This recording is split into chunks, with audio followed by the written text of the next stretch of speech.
What's going on, ladies and gentlemen? Welcome back to the channel. You know who it is by now.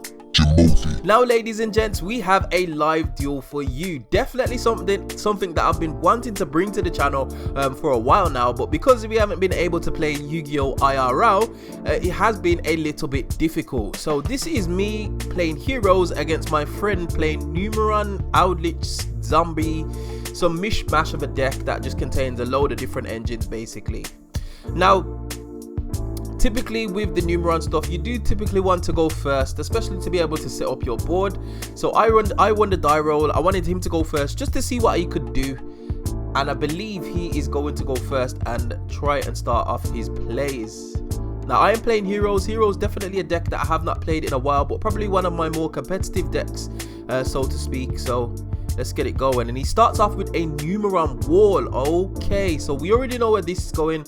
Wall is going to be able to go and fetch his Numeron network, which is going to be able to activate to be able to send the calling from deck to graveyard to be able to activate its effect. Sends cost, I believe, so he can't get ashed, which is an interesting interaction for most. I don't know why they decided to splash this engine and be able to have so many effects, but hey ho, it is what it is. I cannot see Utopic Zexal lasting long on the Forbidden Limited list in the way that it is. Previously, it wasn't so much of a problem, but now with the Numeron stuff, it's just easy Zexal lock. There are ways around it, obviously. Ghost Ogreing the field spell for a start to be able to not allow it to send a calling from deck to grave or be on the field upon resolution of that. Also Forbidden Chalice, Infinite Impermanence, all those kind of things that you can activate in your standby phase just to negate the Zexal. So he's gone with 3 here. I think he's gone for all 3 of the gates, and I believe he's just reading his card just to see exactly what he's able to do here. Now, I do foresee a Zexal, but it's going to be interesting to see whether or not he actually plays that. Oh, he's going for a 4th one. Now, you do need to bear in mind, ladies and gents, you can play into Nibiru territory, but he's actually using 3-4, I believe, a link summon into Infinite Fortress Trap Mega Clubs. Okay. He proceeds to potentially set one and says no. And I believe I was reading the field spell just to see whether or not that his gate that he summoned via the field spell actually remained unfilled, because I do believe it gets banished at the end of the turn. Yeah, it gets banished at the end of the turn. Okay, so at the moment I'm staring down at Infinite Trap Fortress Mega Clubs, unaffected by monster effects except XYZs, which is something we do not play in Heroes. However, Heroes have a way of putting some huge damage on board, so we're going to see what we can do in this situation. He doesn't have any back row, and I start off by activating a Hero Lives, paying 4,000 of my own life points to special summon a hero monster from deck. And we already know what hero that is going to be, ladies and gentlemen. Probably the most iconic card in the hero deck, which would be Elemental Hero Stratos, definitely. Now, I am fearing hand traps, ladies and gents, hence why I started off with Elemental Hero Stratos. I do not know what he's got in his hand, and for him to just end on a Mega Clubs makes me think that he potentially could have something. But I'm going to start with my plays anyway. Stratos is going to search my Vision Hero Faris to be able to allow me to go into full combo basically without actually using my normal summon as yet. So I'm going to activate Vision Hero Faris, pitching I believe it was another copy of either the Vision Hero Increase or Vian, which doesn't matter anyway because we play 2 for that reason. So activating Faris's ability to set a Vision Hero to the Spell and Trap card zone, and in this instance it's definitely going to be Vision Hero Increase. Then I'm going to use Increase's effect from the Spell and Trap card zone to tribute off the Faris to be able to special summon it. Then activate Increase's second effect to special summon a Vision Hero Vian from deck. Then I'm going to activate Vision Hero Vian's ability to dump a hero monster from deck to graveyard.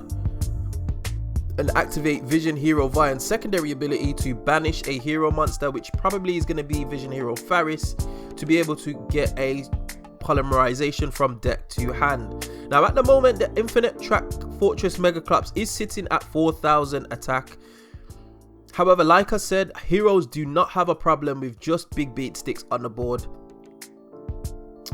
So I'm going to get that polymerization to hand. I'm going to activate polymerization using the increase, the Vion, and the elemental hero Shadow Mist that I had in hand, which will allow me to fusion into One Punch Man himself, Vision Hero Trinity.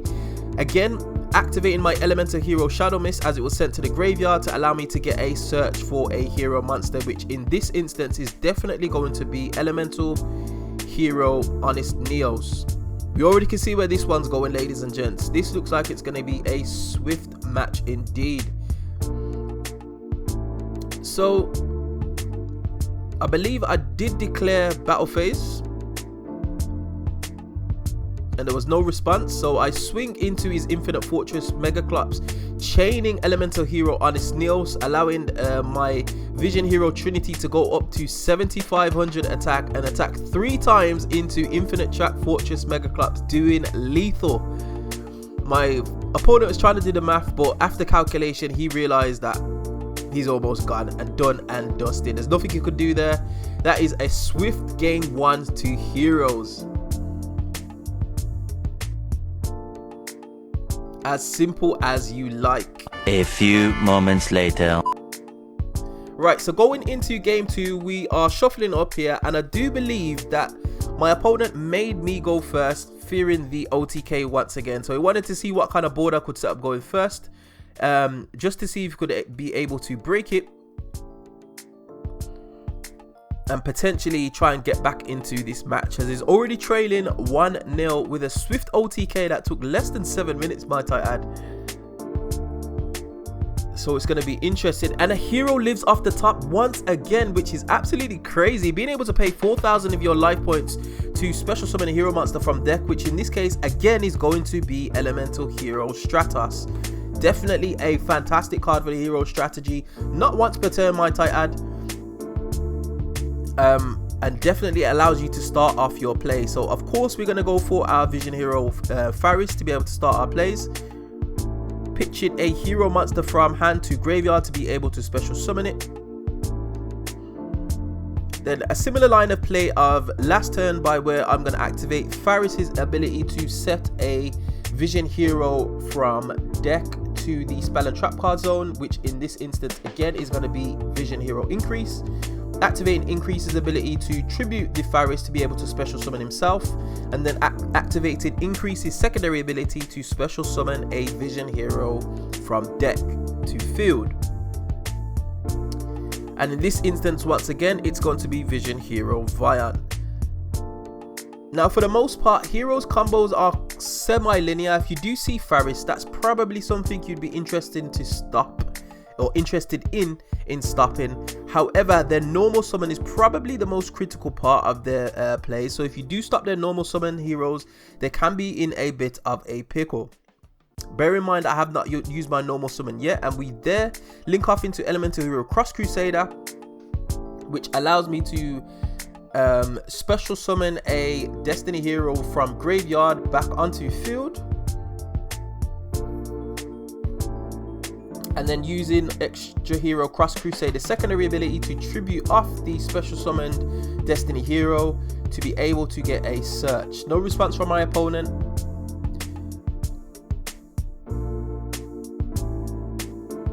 And the search is going to fetch Destiny Hero Plasma. Okay.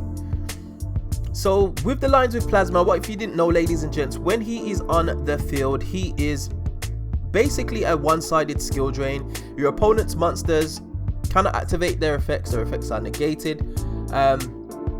Also, he can actually take a monster on your opponent's side of the field and equip it to himself and gain attack equal to half that monster's attack, which is a fantastic ability. So we're going to activate Destiny Hero Malicious from graveyard to banish itself, to special summon a Malicious from the deck straight onto the field. And I do believe we are going to go straight into a Destiny Hero Plasma by special summon it by tributing 3 monsters, or 3 hero monsters on the field. Plasma is now live. Next, I'm going to activate Pot of Avarice, something that is a one of in hero decks if at all played, which allows me to shuffle in 5 monsters in my graveyard and shuffle them back into the deck to be able to draw 2 cards, leaving the Destiny Hero Malicious in grave because he serves no more purpose as he is at 2 on the most recent ban list. And there is a reason he's at 2, ladies and gents, mainly because of the Nemesis archetype. Being able to continuously loop Destiny Hero Malicious to be able to further their link plays is crazy what that deck can do using Malicious. So shuffling up here, I think we're just clarifying what actually happens with Destiny Hero Plasma. So my opponent was asking whether or not Infinite Track Fortress Megaclops would be negated if it hits the field, as Infinite Track Fortress Megaclops states that it's unaffected by monster effects except XYZ monsters. However, because Destiny Hero Plasma is on the field before Infinite Track Fortress Megaclops, that effect is live. So if Megaclops hits the field, his effects are negated. Now we're going to normal summon Elemental Hero Stratos, because I have not normal summoned yet, to get yet another search.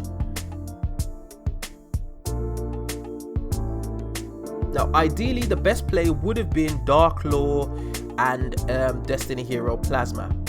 However, this is a bit of a suboptimal board, but Plasma is now protected as I've searched Elemental Hero Honest Neos, which obviously gives an attack boost to a monster should it be battled. So that is in my group. And it does not look like the most intimidating of boards, but honestly, that Destiny Hero Plasma is a big problem, ladies and gents. Anything that hits the field, its effects are negated. So it's going to be interesting to see what lines of play my opponent decides to go through here, as he's thinking. Now the Numeron engine does, oh okay, so Prohibition was called, ladies and gents, and I believe what was called was Doom King Baladrak. Not being able to see him on the field, if he gets out, it's a problem. And ladies and gents, just a little warning here, my opponent actually decided to use Magician Soul's effect to draw 2 cards by pitching 2 Swallow Traps from hand or field to graveyard to be able to draw. However, he revealed it in hand and it should not be able to go through, because obviously Magician Souls, that effect is something that only can work if Magician Souls is face up on field. So there's a little bit of a misplay there. However, it doesn't really affect the lines of play or the outcome of the game, fortunately. But it is something to be aware of, and it's a mistake that is basically made mainly due to the fact that we haven't played IRL Yu-Gi-Oh for a while. As my opponent goes through the same lines of play to be able to bring out Infinite Track Fortress Megaclops, which is probably something I wouldn't have done, seeing as his effects have negated, and he should know that I'm actually holding an Elemental Hero Honest Neos in hand. He might not have been paying attention to what I was doing when I was comboing off. So he's got a grip of quite a few cards, and I do believe he's got a few traps in there. So if possible, his Eldlich portion of the deck will be able to make an appearance. So he decides to swing with Megaclops, chaining the Elemental Hero Honest Neos, targeting the Destiny Hero Plasma who was looking to crash into, which means Infinite Track Fortress Megaclops is going to hit the graveyard yet again, being destroyed by battle. So my opponent now should only be able to set cards, as the Numeron network only allows you to special summon 1 more time after you special summoned out your XYZ monsters, and he's decided to go with Cursed Outland. Paid 800 of his life points to be able to either, I believe it's add a Golden Lord or a Golden Lord's Eldlich spell or trap from deck to hand. Now that was another mistake from my opponent. He definitely should not have tried to crash into the Destiny Hero Plasma, but potentially whatever would have been put on board if Plasma was not removed from field, I definitely would have taken one of his monsters, especially if he put Golden Land on board. But because he actually went into the Numeron network, he can't actually summon any more monsters, which is a little bit of a shame. So he decides to set a couple of cards, activates Terraforming,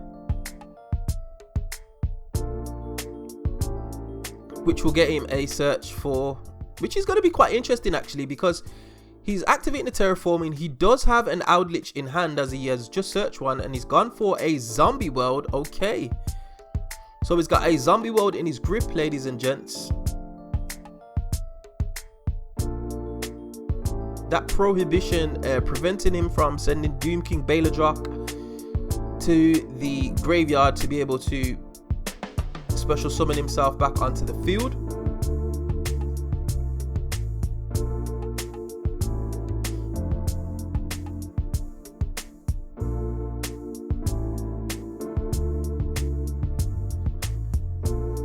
And I do believe we were just conferring whether or not he wanted to activate the zombie world that he just searched with the terraforming, and my opponent has decided to hold on to the zombie world, I believe, and save it for next turn. So passing it back over to the hero player, looking at options, staring down 2 back row, which can be very, very crippling for the hero player or myself. I decide to go into polymerization, fusing the elemental hero fusing the elemental hero Stratos and evil hero Sinister Necrom to be able to go into a elemental hero Sunrise, which allows it to be fused with 2 hero monsters with different attributes. Obviously, elemental hero Stratos is a wind attribute, whilst elemental evil hero Sinister Necrom is a dark fiend. So that is another disruption on board in the form of a pop, because elemental hero Sunrise allows you to pop a card if another hero monster battles. Any card on field, ladies and gents. It does target, so be aware of that.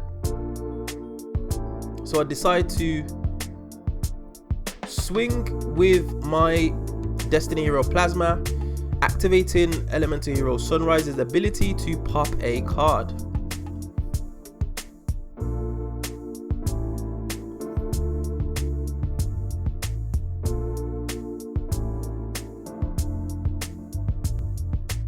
Just confirming with my opponent what happens upon that attack declaration, and I target that card, and I believe it was the trap card, which requires Golden Lord to be on the field to be live, so it was a bluff from my opponent, and I then swing with my elemental hero Sunrise to get in some damage.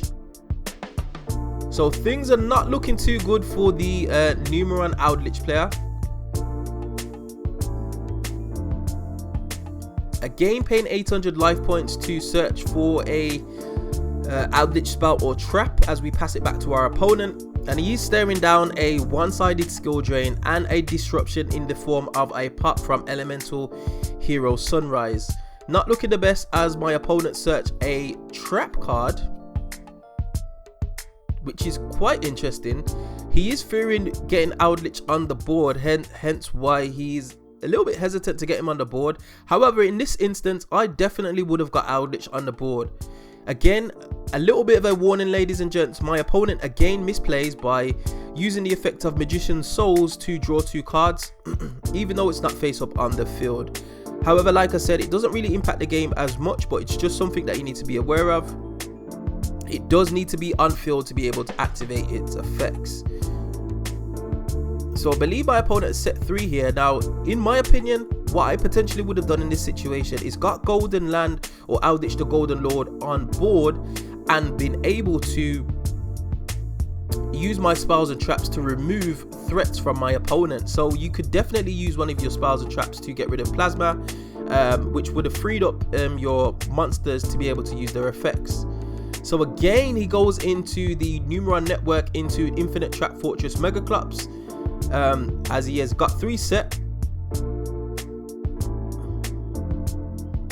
and I believe he's going to swing again into my Plasma. However, I chain and activate elemental hero Sunrise's effect to pop a card, because it is either player's turn, ladies and gents, and when a hero battles you can pop a card on field, which was a misplay again from his part because he did not read cards. Something that you definitely need to do if you want to be a little bit more successful in Yu-Gi-Oh is read cards, ladies and gents, but read them to understand, because Destiny Hero Plasma is such a floodgate. His idea was to try and get that floodgate off field as quickly as possible, but he was in a lose-lose situation. Obviously he could only attack with one card. If it attacked over my if he'd attacked into Plasma, I would have popped it, and if he'd attacked into Elemental Hero Sunrise on my own turn, I would have just took his Infinite Trap Fortress Megaclops, and he would have been faced with an even bigger problem. However, as it stands, he is looking down yet another one-sided Scroll Drain, Elemental Hero Sunrise for a bit of disruption, and he has 3 back row. So as you pass it back over to the hero player is activating Evil Hero Sinister Necron from graveyard to be able to banish itself to special summon a Evil Hero from deck.